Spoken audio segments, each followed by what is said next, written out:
Bienvenue dans True Social TV, l'émission qui donne des couleurs au S de la RSE. Et je suis accompagné aujourd'hui de Manon Lemoine, qui est responsable talent groupe de WeCare. Bonjour Laurent. Et de Victoire, qui te posera quelques questions au fur et à mesure de la discussion ou à la fin. Voilà, comme tu le souhaites, Victoire. Peut-être un petit mot sur ton parcours. Ça fait que 2 mois que tu es chez WeCare. Oui. Merci beaucoup d'accepter de parler Merci WeCare aussi vite. Merci de prendre une novice surtout. Avec plaisir. Nous, on est novices aussi. Ça fait que 2 mois qu'on fait ce type d'exercice. Donc voilà, on débute tous. C'est ça. C'est quoi ton parcours? Comment tu as atterri là chez WeCare? J'ai travaillé beaucoup dans la marque employeur au sein de sociétés de conseil et l'opportunité WeCare s'est présentée à moi pour accompagner et le recrutement et toute la partie partenariat, diversité, inclusion et bien entendu aussi toute la partie talent management. Je pense qu'on va beaucoup en parler aujourd'hui, mais sur comment accompagner nos collaborateurs dans l'évolution de leur carrière et de leurs compétences. Parce qu'il y a une grosse ambition chez WeCare, c'est d'être l'entreprise qui porte le plus d'attention à ses collaborateurs et à ses clients. C'est ça. Alors, c'est une vraie ambition, une ambition forte, mais c'est quelque chose sur lequel on met beaucoup de dispositifs en place et qu'on compte atteindre en même temps que devenir le leader mondial en 2035. C'est à travers WeCare une société de service à la personne qui va avoir auprès de ses 18 000 collaborateurs une vraie attention. On a plus de 10 marques qui vont fonctionner parfois de manière différente. Peut-être des marques comme O2. Voilà, O2, on va avoir aussi Acidum, la compagnie des lavandières, on va avoir APEF aussi, et je ne vais pas toutes les citer parce que sinon on va y passer aussi un peu plus de temps sur chacun, mais par contre elles sont toutes portées par vraiment l'envie d'accompagner la qualité de vie de ses clients. Ça va être par rapport au ménage, repassage, jardinage, bricolage, donc vraiment le logement, les enfants, soutien scolaire, garde d'enfants et les personnes en difficulté qu'on va accompagner. Donc ça, c'est vraiment notre cœur de métier. Et on se dit que déjà, on prend soin des gens et de nos clients et nous, on va prendre aussi soin de nos collaborateurs. Et c'est des métiers, tu me disais en préparant que le Covid a remis un peu au centre du jeu, des métiers dits essentiels. Et pourtant... vous manquez de candidats, on peut parler de pénurie de candidats? Oui, on peut parler de pénurie, on sait que c'est pas des métiers qui sont valorisés à l'externe et on va pas, enfin les candidats frappent pas forcément toujours aux portes et pour autant, comme tu le dis, c'est vraiment des métiers essentiels. Nous, on sait qu'il y a une vraie utilité de ces métiers-là à notre quotidien et la population étant de plus en plus vieillissante, ce sera d'une nécessité absolue. Et vous avez aussi des métiers d'aide à la personne? On est complètement sur l'aide à la personne. On va être sur on parle d'auxiliaire de vie aux familles, des personnes qui ont besoin d'un diplôme, par exemple, pour pouvoir exercer ce métier-là. Et nous, qui que ce soit vienne frapper à la porte, on va pouvoir l'accompagner à même obtenir ce diplôme qui va être certifiant et qui va lui permettre d'accéder à ce métier-là. On a notre académie de service à la personne, créée en 2007, qui permet ça et qui propose des diplômes jusqu'à Bac+5. Des diplômes donc reconnus par l'État? Tout à fait, des diplômes reconnus par l'État, des diplômes qui sont parfois inexistants aujourd'hui sur le marché, qu'on est en train de créer, ou des diplômes émergents qui vont être mis en place. Là, vous créez un CFA? On a créé un CFA. 2022, c'est la création d'un CFA. Exactement. Sur quel type de métier? Alors, ça va être tous les métiers du service à la personne. Et là, alors, c'est dissocié de notre académie. L'académie, c'est même des personnes en interne qui peuvent évoluer. On a vraiment cette ambition de faire évoluer aussi nos collaborateurs qui ont le potentiel et l'envie, et du coup, de leur permettre d'obtenir des emplois pour leur employabilité.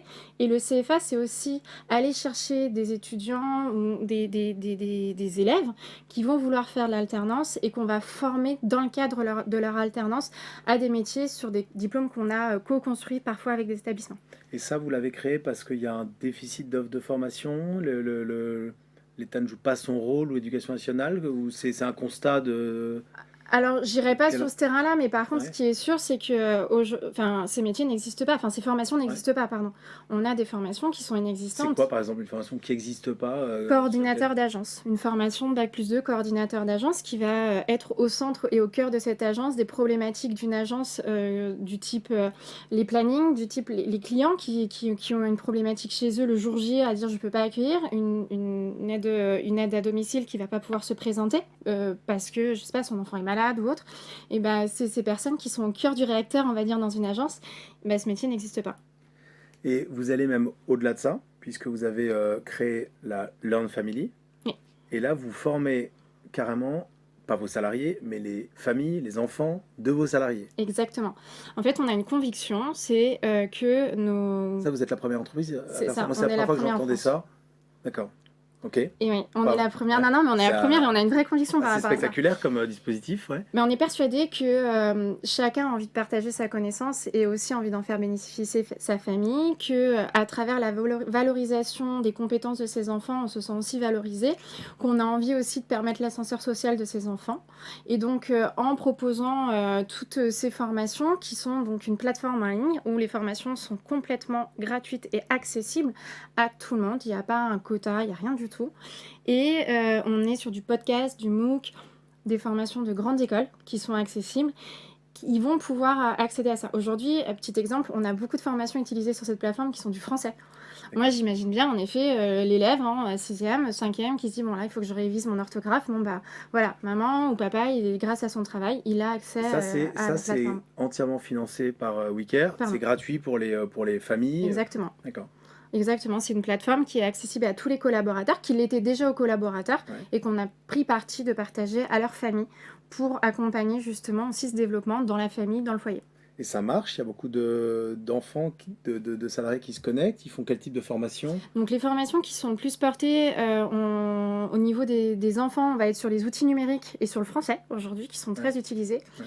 Sur les formations qui sont utilisées plutôt par nos collaborateurs, on va être sur de la confiance en soi, du management d'équipe, de la gestion de son temps.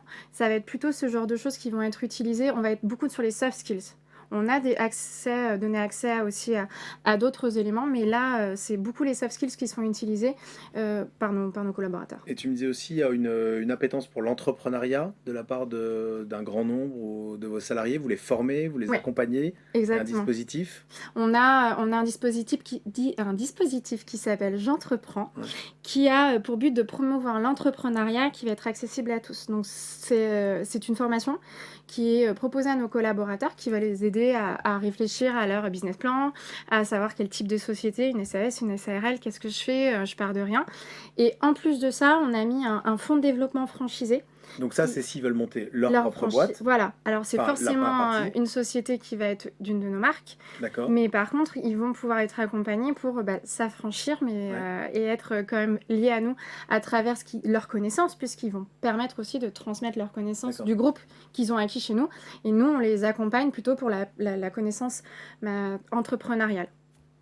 Et ça fait partie de votre mission de devenir un ascenseur social pour une grosse partie, petite partie de vos collaborateurs?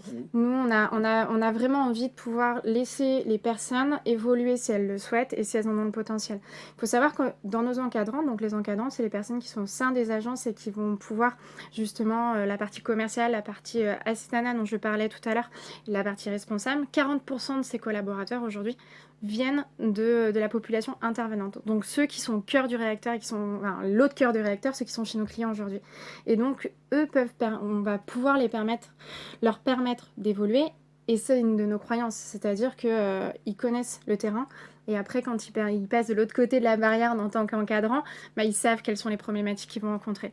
Si je peux me permettre, justement, Laurent, il y a quand même quelques éléments qui sont importants, selon moi. Je reprends mes notes, quand même. 500 diplômés en interne sur les 7 dernières années. Donc, on parlait des diplômes de bac à bac plus 5.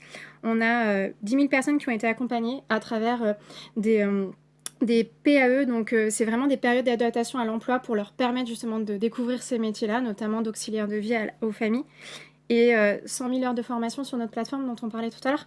Donc on est vraiment sur des volumes où on sent aussi qu'il y a une attente. Parce que si on a ces chiffres-là, c'est qu'on a aussi des personnes et nos collaborateurs ont cette envie de se former et d'apprendre. Et vous voyez un impact sur la fidélisation des collaborateurs ? On voit en effet qu'il y a déjà un mieux sentir au sein de la société. On a aussi une meilleure maîtrise de certaines problématiques qui peuvent être rencontrées au quotidien, que ce soit sur les intervenants, les encadrants, et puis on va parler du siège aussi, parce que finalement, chacun va pouvoir derrière se nourrir et se développer. Et cette satisfaction de se dire que mon entreprise me permet de m'auto-développer, c'est quand même assez important. Puis un autre aspect, c'est la partie rémunération.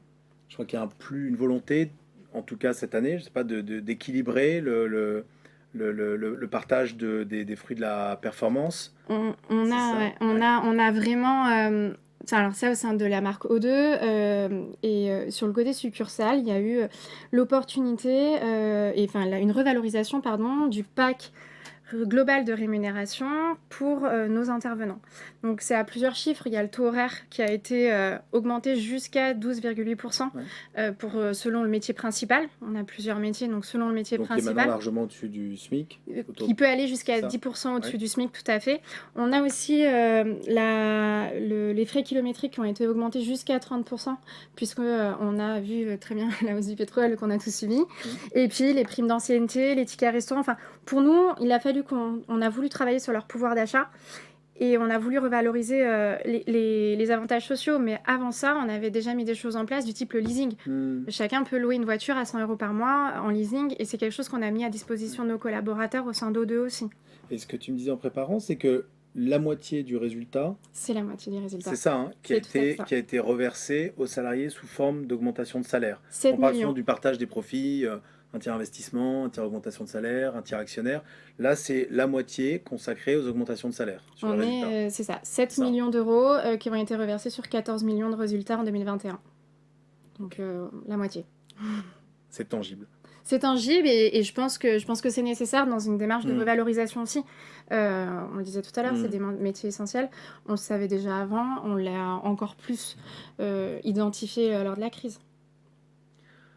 Victoire, tu voulais J'ai intervenir ? Une petite question finale, exactement. WeCare, vous êtes un groupe assez engagé.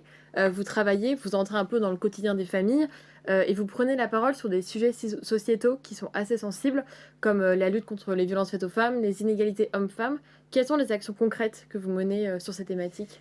Alors, depuis 2017, WeCare est engagé un peu plus loin dans la démarche de la lutte contre les violences faites aux femmes et les inégalités à travers un fonds. C'est un fonds d'action. 5,1% des résultats de WeCare sont reversés à ce fonds d'action. Et ce fonds d'action a plusieurs raisons de vivre, on va dire. Déjà, il y a la question de la sensibilisation à l'interne et en externe. C'est-à-dire qu'on va avoir une communication aussi auprès des personnes autres que WeCare, c'est important. On va avoir aussi un soutien aux projets associatifs. Et surtout, on va aider, on va mettre à disposition une aide financière d'urgence si on nous appelle. Parce que ce qu'on remarque, c'est qu'une personne qui souhaite quitter son domicile et qui a vraiment cette volonté-là, le premier frein, c'est le frein financier. Donc les frais d'avocat, la première nuit d'hôtel, la caution pour un logement. C'est toutes ces choses-là qui font que la personne prend le parti de rester chez elle et rester en danger. Et pour le chiffre, parce que c'est toujours sympa d'avoir des chiffres, 180 femmes ont été aidées depuis 2019. Ok, c'est impressionnant. Oui. Et non, mais c'est bien du coup de mener ce genre d'action et de voir que vous êtes sensibilisé à ça parce que vous avez quand même une action concrète et directe avec ce public. Merci beaucoup. Merci beaucoup. Manon et merci Victoire. Merci beaucoup. Bonne journée. Merci à tous les deux pour votre accueil. Avec grand plaisir. Merci, C'est un plaisir. merci.